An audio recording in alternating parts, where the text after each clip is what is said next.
กาลครั้งหนึ่งไม่นานนักมีชายหนุ่มคนหนึ่งเขาเดินทางจากบ้านนอกมาทำงานในเมืองใหญ่เพื่อหวังว่าจะมีชีวิตที่ดีขึ้นกว่าเดิมเขาได้ทำงานเป็นคนงานแบกหามซึ่งค่าแรงไม่ได้มากนักชายหนุ่มมักตัดพ้อกับตัวเองอยู่บ่อยครั้งว่าเงินทองไม่ค่อยพอใช้และคิดว่าหากเขาได้ค่าแรงมากกว่านี้ก็คงจะดีชีวิตของเขาคงจะสุขสบายขึ้น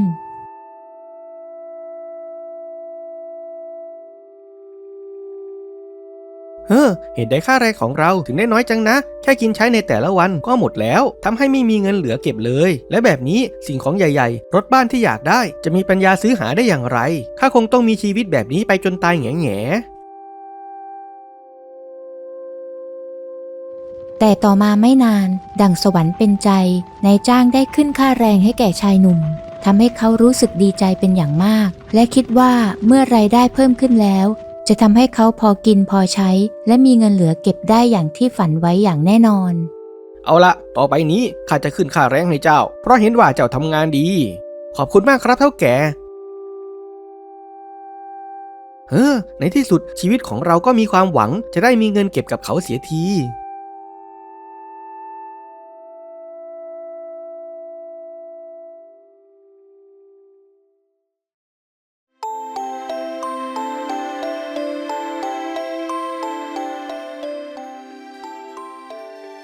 เงินหายไปไหน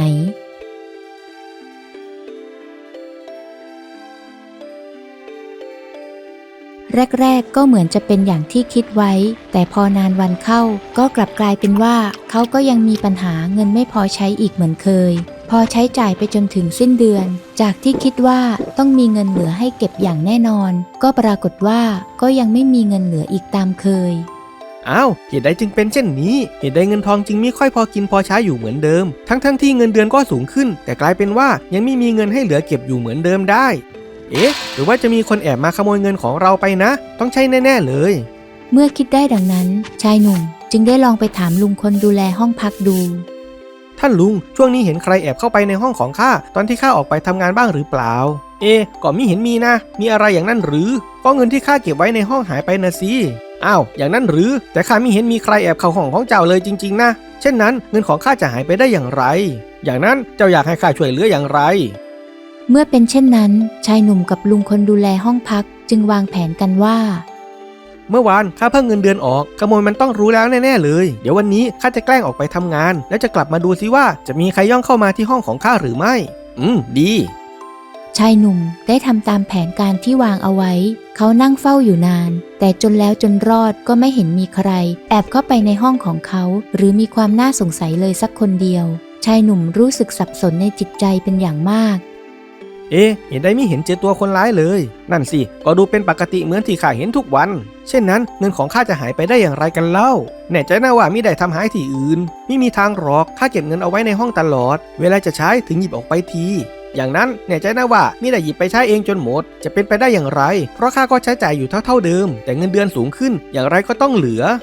อย่างนั้นเดือนนี้ข้าว่าเจ้าน่าจะลองจดการใช้จ่ายเงินไว้สักหน่อยก็ดีนะว่าได้ใช้จ่ายอะไรไปบ้างจะต้องจดไว้ทำไมข้าใช้เองเหตุใดจะไม่รู้น่ะลองดูก่อนจดย่อมดีกว่าจำต้องไล่หาปัญหาไปทีละเปราะเมื่อไม่รู้จะทำอย่างไร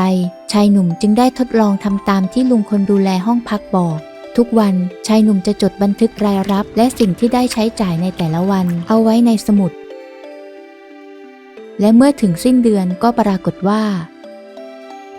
อีกแล้วเงินของข้าหายไปจนหมดอีกจนได้ชายหนุ่มจึงได้ไปปรับทุกข์กับลุงคนดูแลห้องพักอีกเหมือนเคยท่านลุงเงินของข้าหายไปอีกแล้วเจ้าได้จดบันทึกรายจ่ายเอาไว้อย่างที่ข้าบอกไว้หรือเปล่าจดไว้สิแต่ก็ยังหายอยู่เหมือนเดิมหรือว่าที่นี่จะมีปีศาจมาเอาเงินของข้าไปก่อนจะโทษปีศาจลองรวมรายจ่ายที่จดเอาไว้ดูแล้วหรือยังเลยเช่นนั้นก็ลองรวมดูก่อนจะได้รู้ว่าปีศาจหรือคนที่เอาเงินไปเมื่อชายหนุ่มได้ลองรวมรายจ่ายที่ใช้ในระหว่างเดือนก็ปรากฏว่าตรงกับเงินค่าแรงและค่าล่วงเวลาที่เขาได้รับมาพอดี เป็นอย่างไรรายรับรายจ่ายตรงกันไหม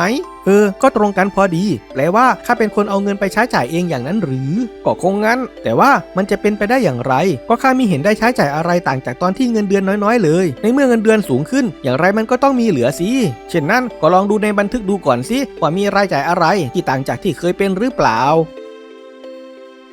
เมื่อชายหนุ่มพิจารณารายการใช้จ่ายดูดีๆก็พบว่ามีหลายอย่างที่เขาได้ใช้จ่ายต่างไปจากเดิมจริงๆเท่าแก่ข้าขอก๋วยเตี๋ยวชามนึงเอาพิเศษหรือธรรมดาล่ะเอาพิเศษก็แล้วกันวันนี้คนขายขอกาแฟจอกนึงรับของกินเล่นด้วยไหมครับก็ดีเหมือนกันเอาปลาท่องโกมากินคู่กันสัก2 ตัวก็แล้วกันได้ครับรอแป๊บดุจดั่งสายลมแห่งปัญญาได้พัดผ่านเข้ามา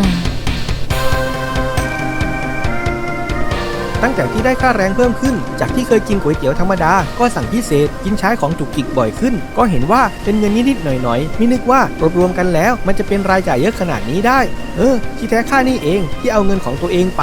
เอาละเมื่อรู้ตัวคนร้ายแล้วจะลงโทษอย่างไรสงสัยคงต้องเลิกตามใจบ่อยๆลดรายจ่ายที่ไม่จำเป็นลงบ้างจะได้มีเงินเหลือเก็บอย่างที่ตั้งใจไว้เสียที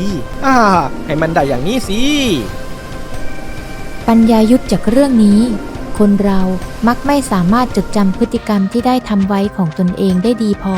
การจดบันทึกจึงเป็นเครื่องมือที่ดีอย่างหนึ่งที่จะเป็นข้อมูลให้เราใช้วิเคราะห์พฤติกรรมของเราได้ทำให้เราได้รู้ข้อบกพร่องและเห็นว่ามีอะไรที่ควรปรับปรุงซึ่งจะช่วยให้การวางแผนการดำเนินชีวิตมีประสิทธิภาพเหมาะสมและสอดคล้องกับความเป็นจริงอยากมีความคิดที่แกร่งกล้าต้องฝึกปรือปัญญายุทธโปรดกดติดตาม YouTube ปัญญายุทธและ Facebook ปัญญายุทธ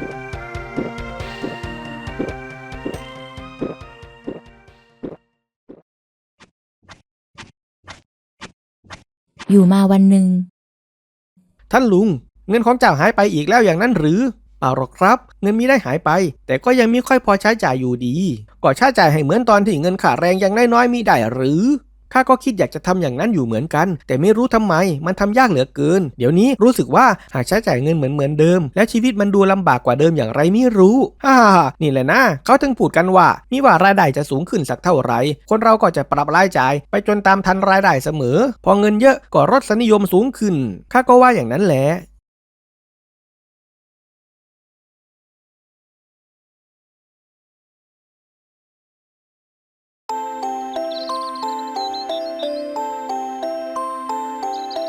ปัญญายุทธชุดช่วยคนให้ได้หลุดพ้นความทุกข์เข็นปลุกปลอบใจให้ร่มเย็นให้ได้มองเห็น